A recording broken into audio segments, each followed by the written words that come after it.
आज ऑनलाइन क्लासे আমরা আলোচনা করব তোমাদের অষ্টম শ্রেণীর পাঠ্য পল্লী সমাজ এই রচনাংশ নিয়ে। অমর কথাশিল্পী শরৎচন্দ্র চট্টোপাধ্যায়ের পল্লী সমাজ এই উপন্যাসের অংশবিশেষ তোমাদের অষ্টম শ্রেণীর পাঠ্য পল্লী সমাজ এই গদ্যাংশ এই রচনাংশ তথা এই পাঠ্যাংশটি। তাহলে শরৎচন্দ্র চট্টোপাধ্যায়ের মূল যে উপন্যাস সেই উপন্যাসের অংশ তোমাদের পাঠ্য পল্লী সমাজ। তাহলে মূল উপন্যাসটার নাম কি বললাম বলো? মূল উপন্যাসের নাম কি বললাম?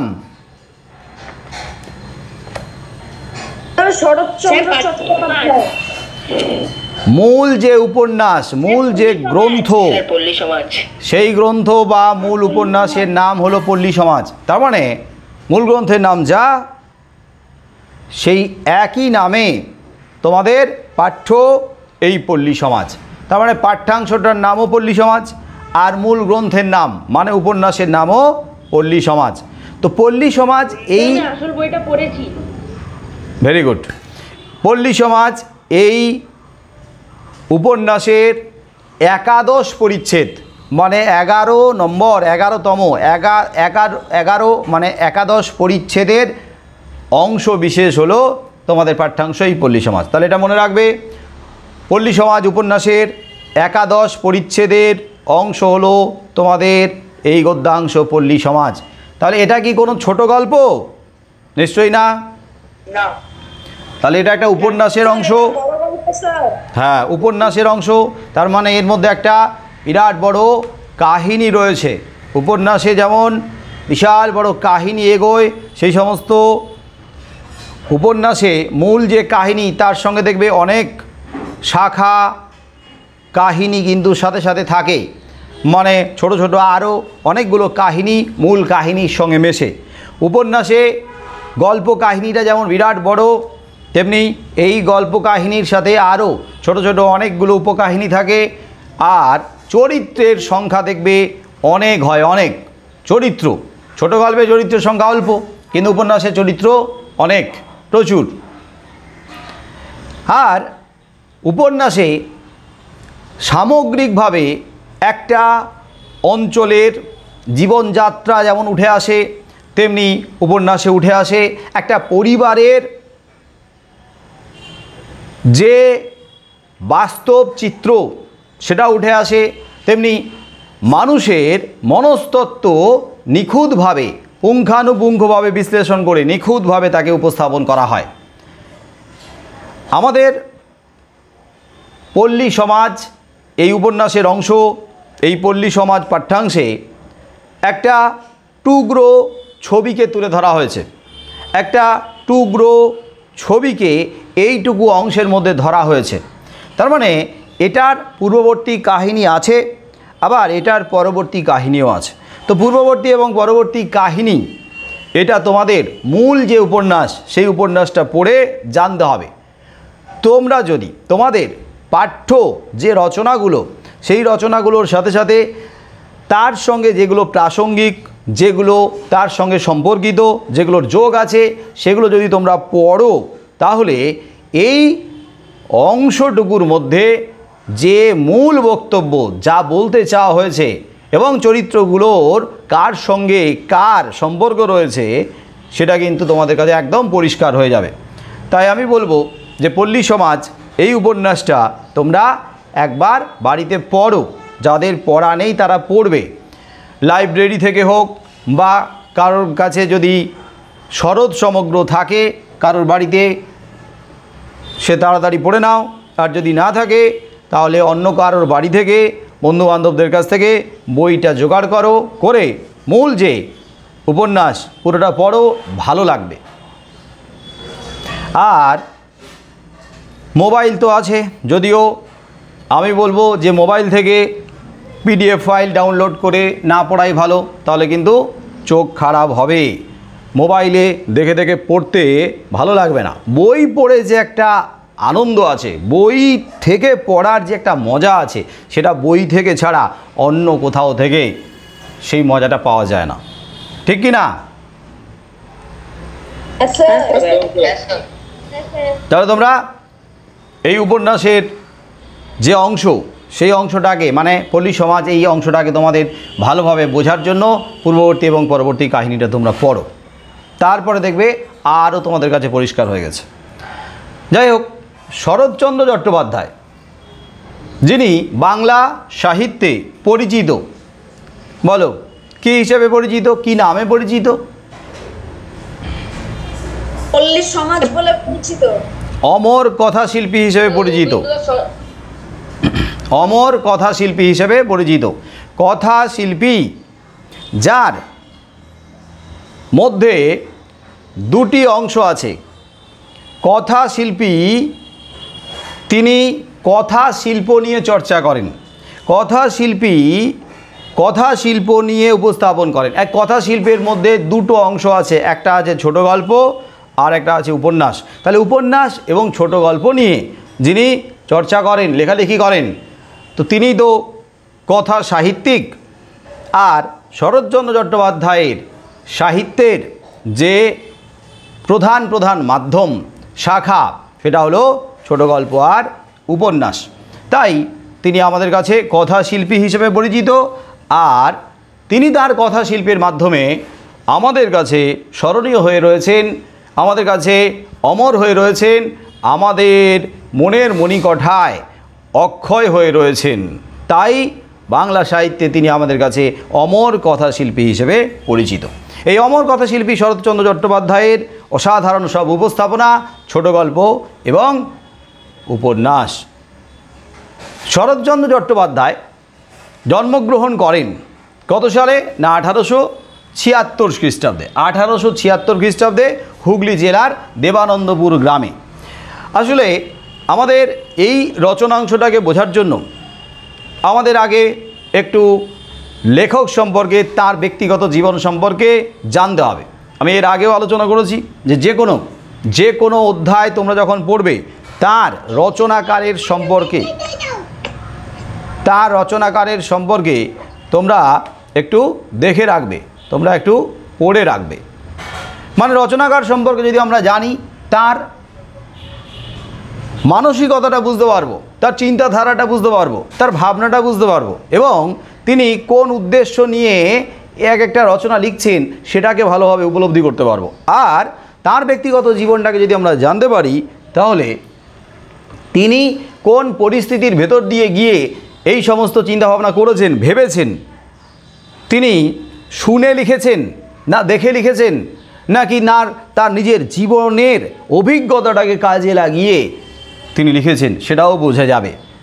আসলে শুনে লেখা, দেখে লেখা দুটোর থেকে অনেক বেশি প্রভাব ফেলে, অনেক বেশি লেখা উৎকৃষ্ট হয় যদি নিজে তার জীবন দিয়ে উপলব্ধি করে।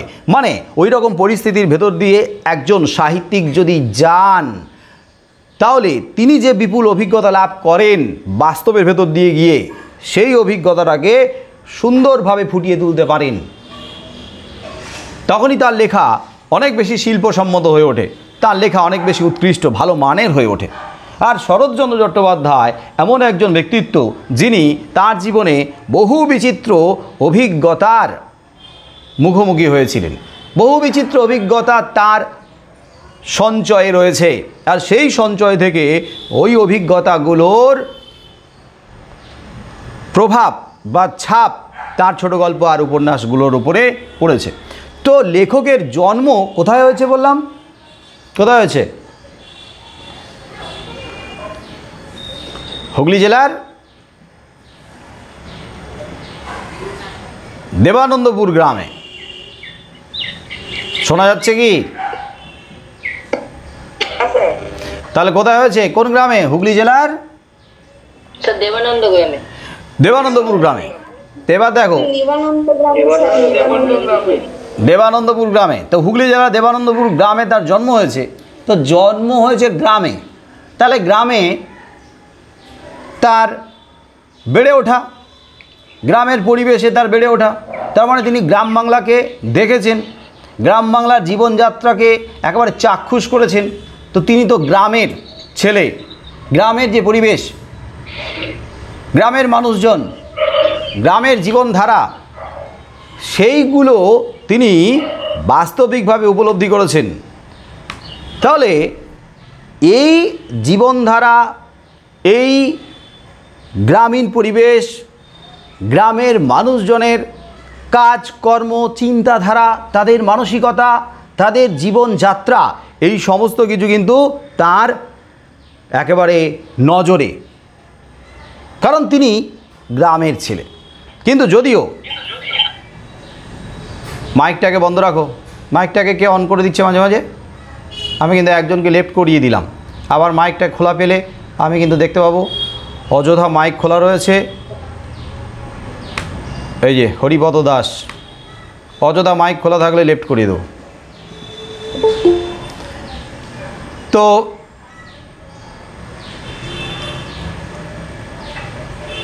সুমন ছেত্রী মাইক বন্ধ রাখবে, নাহলে লেফট করিয়ে দেবো।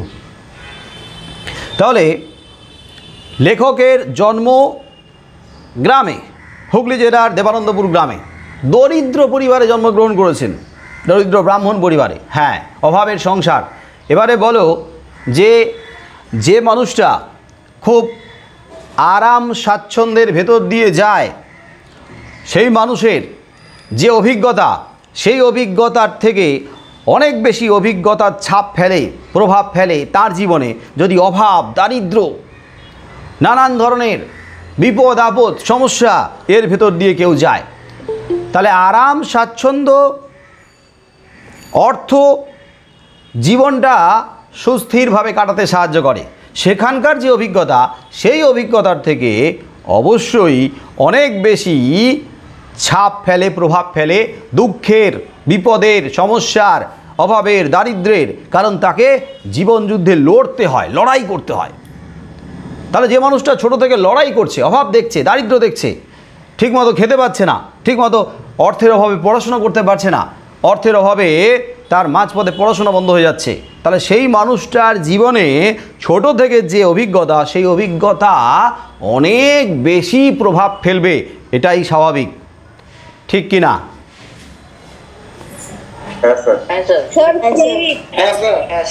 তোমরা তোমাদের কথা দিয়েই ভাবো।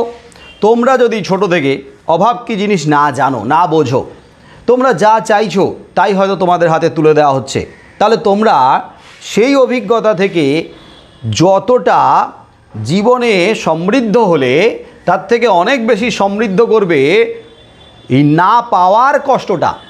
তুমি চাওয়ার সাথে সাথে তুমি পাচ্ছ না, তোমার যেটা দরকার সেটা তোমাকে অনেক কষ্টে পেতে হচ্ছে, লড়াই করে পেতে হচ্ছে, তাহলে অনেক বেশি প্রভাব ফেলবে।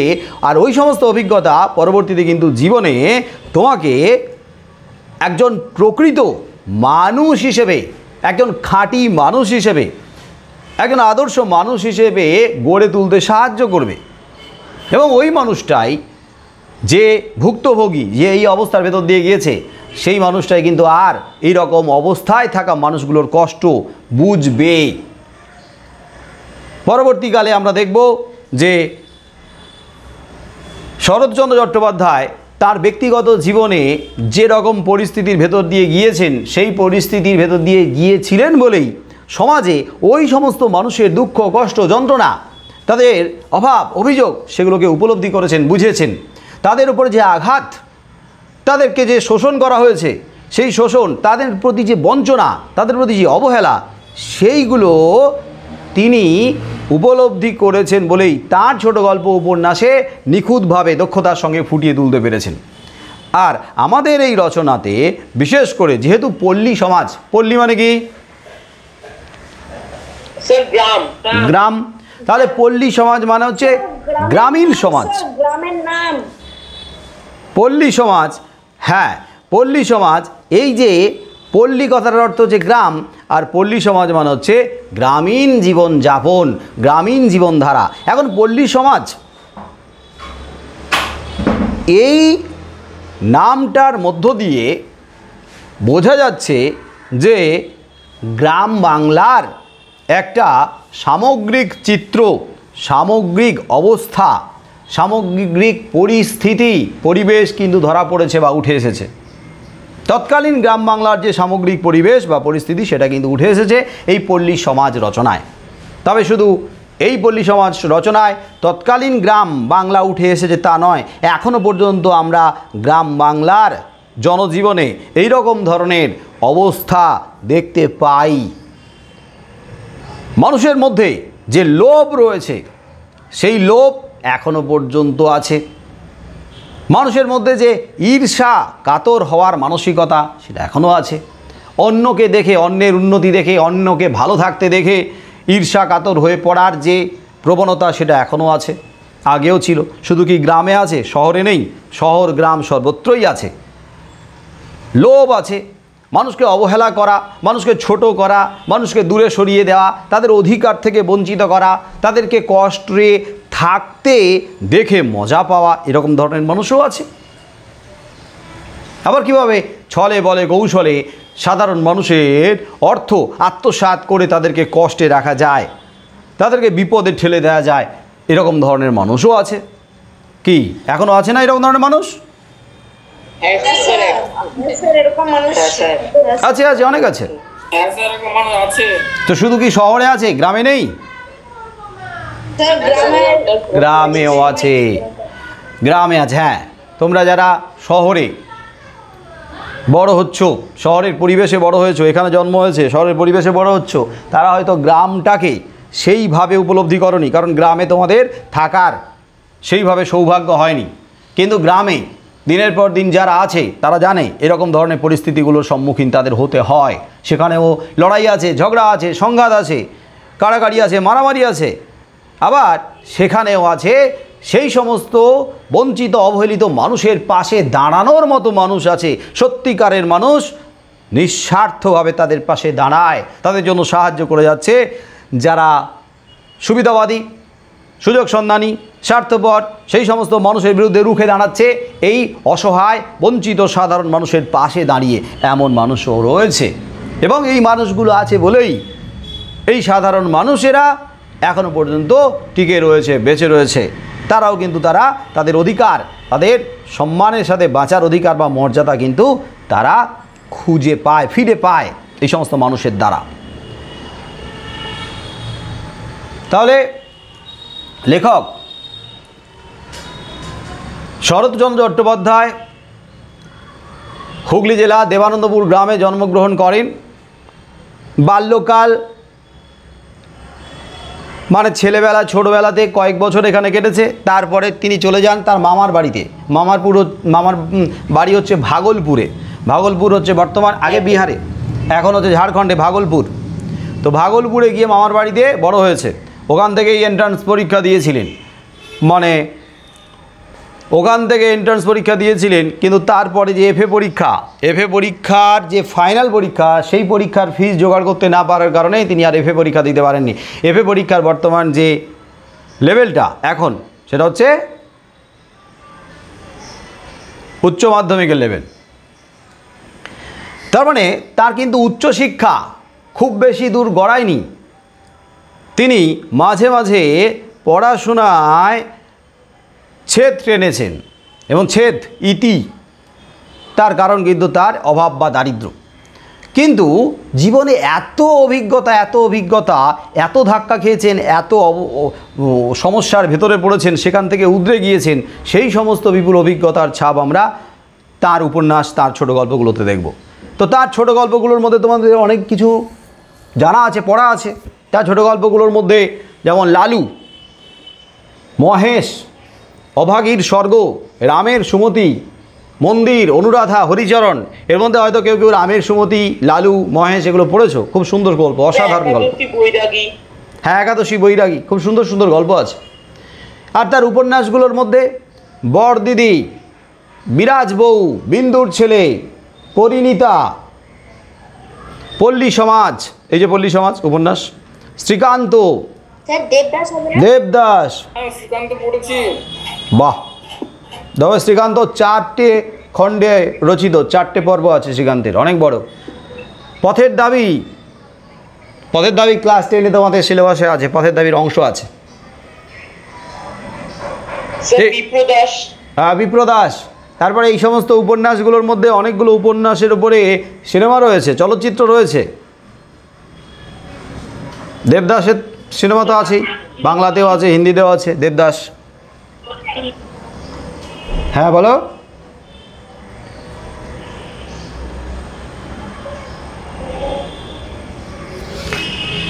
তো তার গল্পের সংখ্যা এবং উপন্যাসের সংখ্যা প্রচুর। সেই সাথে সাথে তিনি বাংলা সাহিত্যে বহু পুরস্কার পেয়েছেন। বাংলা সাহিত্যে তার জনপ্রিয়তার জন্য, তার সাহিত্যকর্মের জন্য তিনি যথেষ্ট সম্মানের অধিকারী হয়েছেন। যেমন ঢাকা বিশ্ববিদ্যালয় তাকে সম্মানসূচক ডিলিট উপাধি দিয়েছিল, কলকাতা বিশ্ববিদ্যালয় তার সাহিত্যকর্মের গৌরবের জন্য তাকে জগত্তারিণী পদক, স্বর্ণপদক দিয়েছিল। কিন্তু তার মৃত্যুটা একটু কষ্টের, যন্ত্রণার। 1938 খ্রিস্টাব্দে মৃত্যু যকৃতে কর্কট রোগের কারণে। কর্কট রোগ মানে কী রোগ? বাংলায় কর্কট, ইংরেজিতে ক্যান্সার। যকৃতে ক্যান্সার মানে লিভার ক্যান্সারে আক্রান্ত হয়ে তিনি 1938 খ্রিস্টাব্দে 16 জানুয়ারি উনি মারা যান। হ্যাঁ, 1938 খ্রিস্টাব্দে লিভার ক্যান্সারে আক্রান্ত হয়ে মারা যান। খুব যন্ত্রণার, কষ্টের, প্যাথেটিক। আরও যদি কয়েক বছর বেঁচে থাকতেন তাহলে তার কলমের দ্বারা, তার হাত ধরে আমাদের বাংলা সাহিত্য আরও উপকৃত হতো, আমাদের বাংলা সাহিত্য আরও পরিপূর্ণ হতো, সমৃদ্ধ হতো। আর শরৎচন্দ্রের লেখাগুলো এত সুন্দর, যেন মনে হয় মনকে ছুঁয়ে যাচ্ছে, প্রাণকে ছুঁয়ে যাচ্ছে, মনের কথা বলে, প্রাণের কথা বলে। বিশেষ করে শরৎচন্দ্র চট্টোপাধ্যায় প্রথম কথাসাহিত্যিক যিনি কী করেছেন না, মধ্যবিত্ত সমাজের মনস্তত্ত্বকে খুব সুন্দরভাবে, নিখুঁতভাবে ফুটিয়ে তুলেছেন। মনস্তত্ত্ব, মনের যে জটিলতা, মনের যে টানাপোড়েন, মনের জগৎটাকে তিনি ফুটিয়ে তুলেছেন। তিনি ফুটিয়ে তুলেছেন সমাজে যারা পিছিয়ে পড়া মানুষ, তাদের জীবন যন্ত্রণাকে ফুটিয়ে তুলেছেন। মধ্যবিত্ত শ্রেণী, নিম্ন মধ্যবিত্ত শ্রেণী, নিম্নবিত্ত শ্রেণী, তাদের কথাকে জায়গা করে দিয়েছেন। যারা অবহেলিত, বঞ্চিত, সমাজে যারা শুধুই দিয়ে গেছে, সমাজকে যারা দিয়ে গেছে, সমাজের জন্য ভালো কিছু করে গেছে, তাদের কথাকে রূপ দিয়েছেন, যাদের কথাকে ইতিপূর্বে সেই অর্থে কেউ সবার সামনে টেনে নিয়ে আসেননি। আর শরৎচন্দ্রের বড় যে অবদান সেটা হলো তিনি প্রথম অন্দরমহলে প্রায় বন্দি থাকা নারীদের কথাকে, তাদের যন্ত্রণাকে, তাদের সমস্যাকে, তাদের মনের কথাটাকে, মনস্তত্ত্বটাকে তার গল্প উপন্যাসে সুন্দর করে উপস্থাপন করেছেন। নারীদের মনস্তত্ত্বটাকে। এই জন্য দেখবে শরৎচন্দ্র চট্টোপাধ্যায়ের পাঠক পাঠিকার সংখ্যা অনেক বেশি। যত না পাঠকের সংখ্যা, তার থেকে বেশি দেখবে পাঠিকার সংখ্যা, মানে মেয়েদের, নারীদের সংখ্যাটা বেশি শরৎচন্দ্রের লেখাগুলোর প্রতি। এবারে আমাকে বলো, আমাদের যে পাঠ্য পল্লী সমাজ, এই পল্লী সমাজের যে মূল বিষয়, মূল গল্পটা তোমাদের নিশ্চয়ই বোঝা হয়ে গেছে, জানা হয়ে গেছে। তোমরা বুঝতেই পারছো যে গল্পটার মধ্যে কি রয়েছে। হ্যাঁ স্যার। তাহলে এই পল্লী সমাজ গল্পে এখানে যে মূল সমস্যাটা তৈরি হয়েছে, গল্পে যে মূল সমস্যা, মানে যেই মূল ঘটনাকে কেন্দ্র করে সমস্যার সূত্রপাত, সেই মূল ঘটনাটা, মূল বিষয়টা কি? 100 বিঘের মাঠ বৃষ্টির জলে ডুবে গিয়েছিল। একদম 100 বিঘের মাঠ বৃষ্টির জলে ডুবে গেছে। এই যে 100 বিঘার মাঠ বৃষ্টির জলে ডুবে গেছে, এই 100 বিঘার মাঠে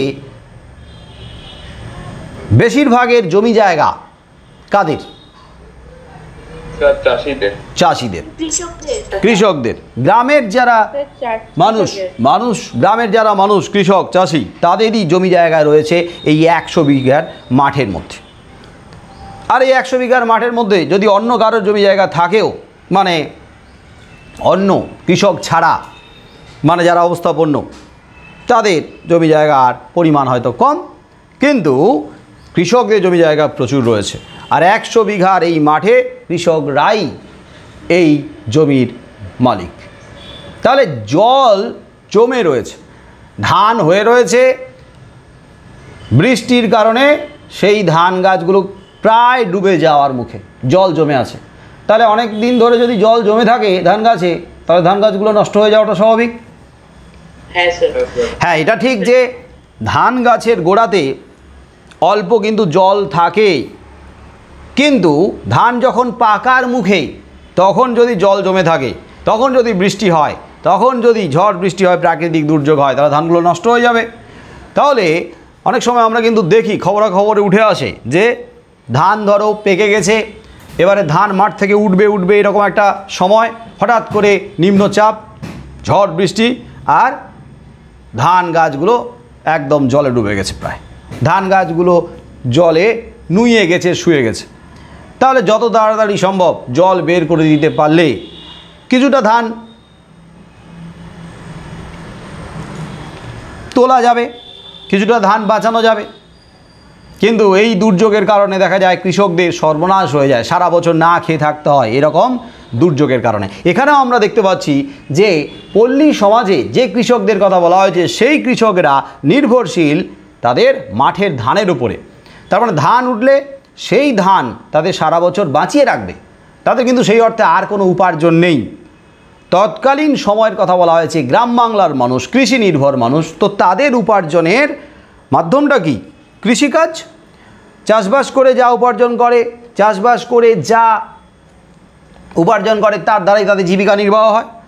বিশেষ করে সারা বছরে একবার তারা চাষ করে, সেই ধান থেকে চাল, সেই চাল তাদের ভরণ পোষণের যোগান দেয়। আবার সেই ধান বিক্রি করে, চাল বিক্রি করে তারা অন্যান্য যে তাদের প্রয়োজন দরকার সেগুলো পূরণ করে। তাহলে যদি ধান নষ্ট হয়ে যায়, তাহলে এত মানুষ না খেয়ে মারা যাবে। এবারে বলো যে যেখানে অনেক মানুষের বেঁচে থাকার প্রশ্ন, অনেক মানুষের টিকে থাকার প্রশ্ন, সেখানে দু একটা মানুষ যাদের আবার অনেক আছে, অগাধ আছে, তারা কি সামান্য একটু ক্ষতি, সেই ক্ষতিটা তাদের কাছে ক্ষতিই নয়, সেই ক্ষতিটা তাদের স্বীকার করতে পারে না? তাদের কি স্বীকার করা উচিত নয়? বলো স্যার। নিশ্চয়ই স্বীকার করা উচিত। হ্যাঁ, যদি একদম স্বীকার করা উচিত, কারণ মানুষের যেখানে বাঁচা মরার প্রশ্ন দাঁড়িয়ে গেছে। আজকের এই যে পরিস্থিতি, এই যে বর্তমান পরিস্থিতি, এই যে করোনা পরিস্থিতি, এই যে সিচুয়েশন, এখানেও দেখা যাচ্ছে কি না, গত বছর যখন লকডাউন হলো তারপরে কিন্তু বহু মানুষ কাজ হারিয়েছে, তাই না? বহু মানুষ তাদের জীবিকা পাল্টে ফেলেছে, বহু মানুষ টিকে থাকার জন্য চেষ্টা করছে। তাহলে সেই সমস্ত মানুষগুলোকে বাঁচিয়ে রাখার জন্য সমাজের আমাদের তো একটা দায়িত্ব আছে, দায়বদ্ধতা আছে। আমরা যদি আমাদের উপার্জনের, আমরা যদি আমাদের অসুবিধা না হয় খুব সামান্য একটু যদি তাদের হাতে তুলে দিতে পারি, তাদের পাশে দাঁড়াতে পারি, তাহলে আমাদের ক্ষতি খুব বেশি হচ্ছে না, অথচ কিছু মানুষ বেঁচে যাচ্ছে। তাহলে এই যে মানবতার দিকটা, এই মানবতার দিকটা এখনো পর্যন্ত বেঁচে রয়েছে বলেই কিন্তু পৃথিবীটা এখনো পর্যন্ত টিকে রয়েছে।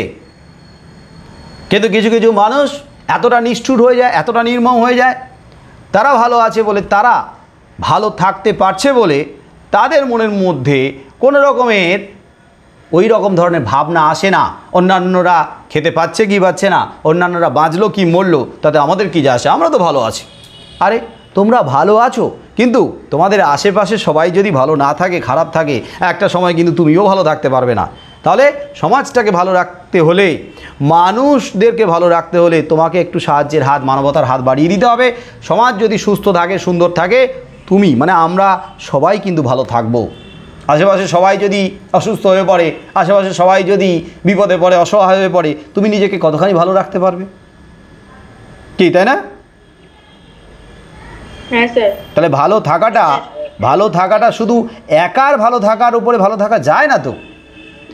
আমাদের পরিবার, আমাদের আত্মীয় স্বজন, আমাদের বন্ধুবান্ধব, আমাদের প্রিয়জন, তাদের মধ্যে কেউ যদি অসুবিধায় পড়ে, কষ্টে থাকে, কেউ যদি অসহায় হয়ে পড়ে, তাহলে আমাদের মনের উপরে তো প্রভাব পড়ে।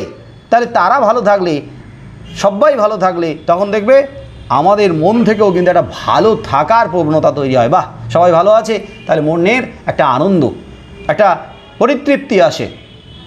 কিন্তু আত্মীয় পরিজন বন্ধু বান্ধবদের মধ্যে কেউ যদি কষ্টে থাকে, কেউ যদি হারিয়ে যায়, তখন দেখবে তার প্রভাবটা আমাদের উপরে পড়ে, আমাদেরও মন খারাপটা শুরু হয়। ঠিক তেমনিভাবে আমাদের আশেপাশে আমাদের প্রত্যেকের দায়িত্ব আমাদের সমাজটাকে ভালো রাখা, সুস্থ রাখা, সুন্দর রাখা। তার জন্য আমাদের ক্ষতি হচ্ছে না, আমাদের ক্ষতি হচ্ছে না, সামান্য একটু যদি আমরা দিই অন্যদের ভালো থাকার জন্য, তাতে সবাই বেঁচে যাবে, তাহলে আমরা একটু এদিকটা ভাববো না? ভাবা উচিত। হ্যাঁ স্যার। কিন্তু আমরা এখানে দেখতে পাচ্ছি যে 100 বিঘার, আমরা দেখতে পাচ্ছি যে 100 বিঘার মাঠ জলে ডুবে গেছে, জমি জায়গা জলে ডুবে গেছে, ধান নষ্ট হচ্ছে কৃষকদের। সেই কৃষকদের ধানের ওপরে যাদের সারা বছরের নির্ভরশীলতা, সেই মাঠ থেকে যদি জল বের করতে না পারে, জল বের করে দেয়া না যায় খুব তাড়াতাড়ি, তাহলে সমস্ত ধান নষ্ট হবে। তার মানে সারা বছর তার পরিবার না খেয়ে মারা যাবে, বাঁচতে পারবে না। তাহলে এই অবস্থায় কৃষকেরা কার কাছে গিয়েছিল মাঠ থেকে জল বের করে দেওয়ার জন্য, অনুরোধ করার জন্য? প্রথমে কার কাছে গিয়েছিল? প্রথমে গিয়েছিল বেনিবাবুর কাছে, তাই তো? হ্যাঁ স্যার। হ্যাঁ স্যার, বেনুর কাছে। হ্যাঁ, বেনিবাবু, বেনি ঘোষাল। কিন্তু বেনিবাবু কি বলেছিলেন, কি বলে তাদেরকে সেখান থেকে এক অর্থে তাড়িয়ে দিয়েছিলেন?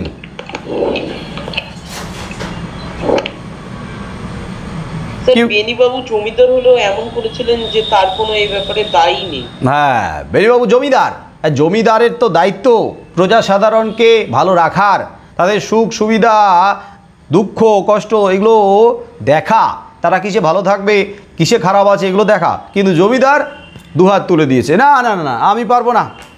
আমি যদি এই জল বের করার চেষ্টা করি তাহলে কী হবে? জল বের করতে গেলে আমার যে ওই জলাশয়টা আছে, আমার যে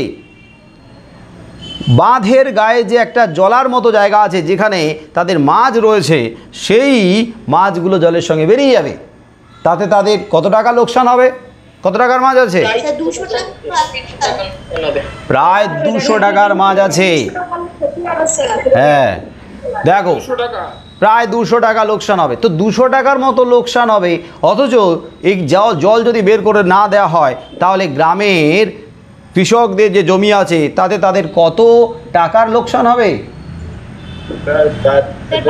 প্রায় 5000। হ্যাঁ, 5000 টাকার মতো।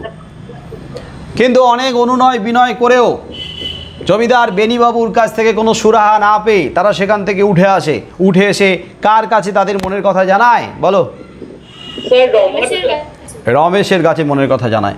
রমেশের কাছে গেছিল। এইবার বেনিবাবুর কাছে কেনই বা গেল? একটা মাঠ, সেই মাঠ 100 বিঘার জমির মাঠ, সেই মাঠের 4টে দিক, তাহলে 4টে দিকের 3 দিকে কি ছিল আর একদিকে কি ছিল? 3 দিকের মধ্যে উত্তর দিকে কি ছিল তোমরাই বলো? উত্তর দিকে কি ছিল? স্যার, উত্তর দিকে একটা উঁচু গ্রাম ছিল, আর পূর্ব দিকে ছিল সরকারি প্রকাণ্ড বাঁধ, আর দক্ষিণ দিকটাই ছিল ঘোষাল আর মুখুজ্জেদের মানে বাঁধ। হ্যাঁ, তাহলে উত্তর দিকে ছিল উচ্চ গ্রাম, উত্তর দিকে গ্রাম ছিল, উচ্চ গ্রাম, এবং সেই উচ্চ গ্রামের অংশ কিন্তু পশ্চিম দিকেও ছিল। তার মানে উত্তর দিকে আর পশ্চিম দিকে ছিল উচ্চ গ্রাম। হ্যাঁ, আর পূর্ব দিকে কি ছিল? পূর্ব ধারে সরকারি প্রকাণ্ড বাঁধ। হ্যাঁ, সরকারি প্রকাণ্ড বিশাল বড় বাঁধ, উঁচু বাঁধ। তাহলে এত বড় উঁচু বাঁধ কাটিয়ে দেওয়া সম্ভব নয়, তাই না? অনেক বড়, অনেক উঁচু। আর ওদিকে উত্তর আর পশ্চিমের দিকে যে উচ্চ গ্রাম, তো সেই গ্রামের ভেতর দিয়ে কিভাবে বা জল বের করবে? গ্রাম তো, সেটাও সম্ভব নয়। তাহলে একমাত্র পড়ে থাকলো কোন দিক? দক্ষিণ দিক। দক্ষিণ দিকের বাঁধটা কাদের? ঘোষাল আর মুখুজ্জেদের, তাই তো? এই ঘোষাল আর মুখুজ্জেদের মধ্যে, ঘোষাল মানে জমিদার, কি নাম? বেনি ঘোষাল। আর মুখুজ্জেদের মধ্যে আসলে কাদের? মুখুজ্জে বলতে কাদের কথা বলা হয়েছে? রমাদের। হ্যাঁ, রমা মুখুজ্জে। আর রমা মুখুজ্জে, তার ভাইয়ের নাম কি? রমার ভাইয়ের নাম কি? স্যার, যতীন। হ্যাঁ, তাহলে যতীন আর রমার বাবা তো নেই, তো তাদের যে জমি জায়গা সেগুলো যতীন ছোট বলে, নাবালক বলে, এখনও পর্যন্ত বয়স হয়নি জমি মানে এই বিষয় আসে দেখাশোনার জন্য, তাহলে তার জমি জামা এখন কে দেখাশোনা করছে? রমাই দেখাশোনা করছে। হ্যাঁ, তাহলে রমা মুখুজ্জে, তো রমা মুখুজ্জে মানে মুখুজ্জেদের আর ঘোষালদের, বেনি ঘোষালদের বাঁধ রয়েছে দক্ষিণের দিকে। তো দক্ষিণের দিকে যে বাঁধটা রয়েছে সেই বাঁধের পাশেই রয়েছে ওদের একটা জলার মতো জায়গা, জলাশয়, জলাভূমি, সেখানে মাছ চাষ করে। তো সেই জলাভূমিতে যত মাছ হয় সারা বছরে কত টাকার মাছ তারা বিক্রি করে? প্রায় 200 টাকার মাছ তারা বিক্রি করে।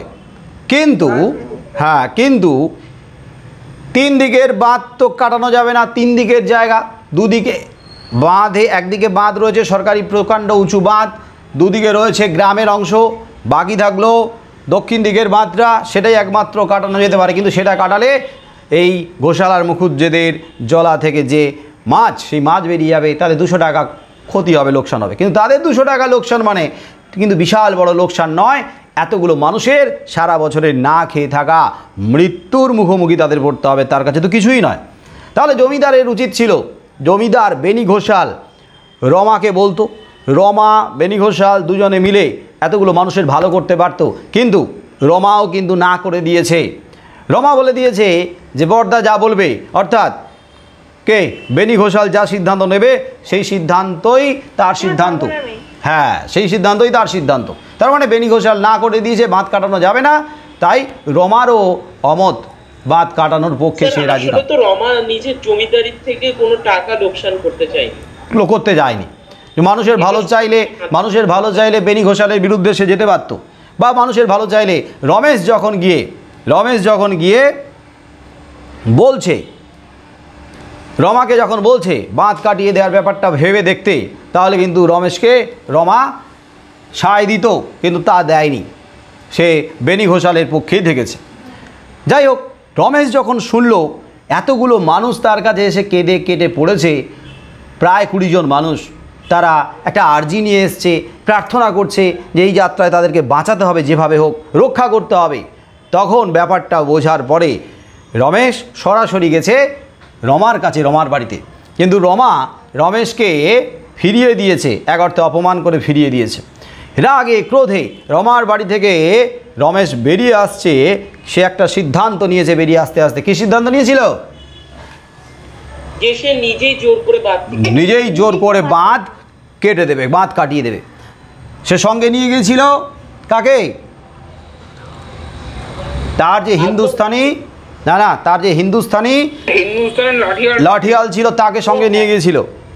এবং রমেশের সঙ্গে গ্রামের আরও কয়েকজন লোক গিয়েছিল। তাদের কাজ কি হবে?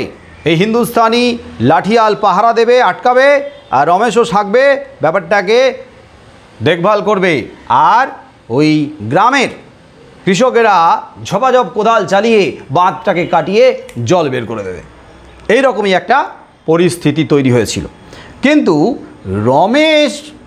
রমেশ যখন বেরিয়ে যাচ্ছে, রমেশের কাজটা যাতে পণ্ড হয়, রমেশ যাতে কাজটা করতে না পারে, তার জন্য রমাও কিন্তু কঠিন একটা সিদ্ধান্ত নিয়েছিল। দেখি, রমা ভাবছে আমি কিভাবে রমেশ বাঁধ কাটাতে পারে আমিও দেখব। তো রমেশ কি করেছিল, তাদের যে পীরপুরের প্রজা লাঠিয়াল, কি নাম? আকবর আলী।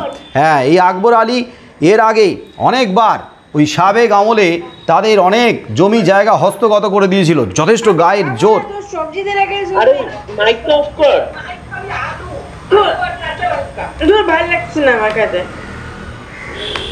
রিমুভ করে দিয়েছি বেটাকে। তাহলে আকবর আলী এর আগে অনেক জমি জায়গা হস্তগত করে দিয়েছিল তার গায়ের জোরে, লাঠির খেলায়। এখন আকবর আলীর সঙ্গে তার 2টো ছেলে আছে। 2টো ছেলের মধ্যে একজন ছেলের নাম এখানে বলা আছে। আকবরের এক ছেলের নাম কি? গহর। না, গহর। এই গহরও কিন্তু ভালো লাঠিয়াল। তার রমা আকবর আলীকে ডেকে ওই বাঁধ রক্ষা করার দায়িত্ব দিয়েছিল, রমেশ যাতে কিছুতে বাঁধ কাটাতে না পারে।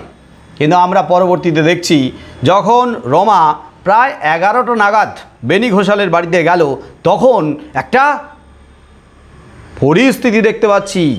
সেই পরিস্থিতিটা সত্যি একটা নির্মম পরিস্থিতি। সেখানে আকবর বসে রয়েছে, তার দুই ছেলে, তারা বিধ্বস্ত, গোটা মুখে, আকবরের গোটা মুখে চাপ চাপ রক্ত, এবং সেই আকবর বর্ণনা করছে যে কি হলো তার সঙ্গে, কি হলো তার এবং তার দুই ছেলের সঙ্গে, কি রকম ঘটনা ঘটলো। এই যে ঘটনাটা, এই ঘটনাটা যখন আমি তো বারবার যখন পড়ি, তোমরাও নিশ্চয়ই পড়ার সময়টা টের পেয়েছো, তখন আমার বা তোমাদের দেখবে গায়ে কাটা দিয়ে উঠবে এই জায়গাটা পড়ার সময়। কি আকবর আলী যখন বর্ণনা দিচ্ছে, একবারে বাঘের বেড়ার মতো লাঠিটা বাগিয়ে ধরলো, গা কাটা দেয় না? না না, আবার পড়বে ওই জায়গাটা, আবার পড়বে। আকবর আলী বর্ণনা করছে, পড়বে যে প্রথমে ওই হিন্দুস্তানি, রমেশের হিন্দুস্তানি যে লাঠিয়াল, সেই লাঠিয়াল আটকে দিয়েছিল, পদ আটকে দিয়েছিল, কিন্তু আকবরের ছেলে গহরের লাঠির এক বাড়ি খেয়েই হিন্দুস্তানি ওই লাঠিয়াল কিন্তু কাবু হয়ে গেছে। কিন্তু রমেশ সাথে সাথে কী করেছিল, ওই হিন্দুস্তানি লাঠিয়ালের লাঠিটা তুলে ধরেই হুঙ্কার দিয়ে বলেছিল আকবরকে যে সরে যা, সরে যা, আর ওদেরকে বাঁধ কাটতে দে। কিন্তু আকবর কি বলেছিল যে না না ছোটবাবু, তুমি সরে যাও, আর তোমার আড়ালে যে কয়েকজন মুখে কাপড় জড়িয়ে ঝপাঝপ কোদাল চালাচ্ছে, আমি ওদের মাথা কয়েকটা ফাঁক করে দিই। কিন্তু তা হতে দেয়নি রমেশ। তার লাঠির ঘায়ে, সে যে এত বড় লাঠিয়াল রমাও কোনো দিন বুঝতে পারেনি। অসাধারণ লাঠি চালিয়েছিল, লাঠি কি লাঠির জোর, তাতে কাবু হয়ে গেছিল আকবর আলীর মতো লাঠিয়াল।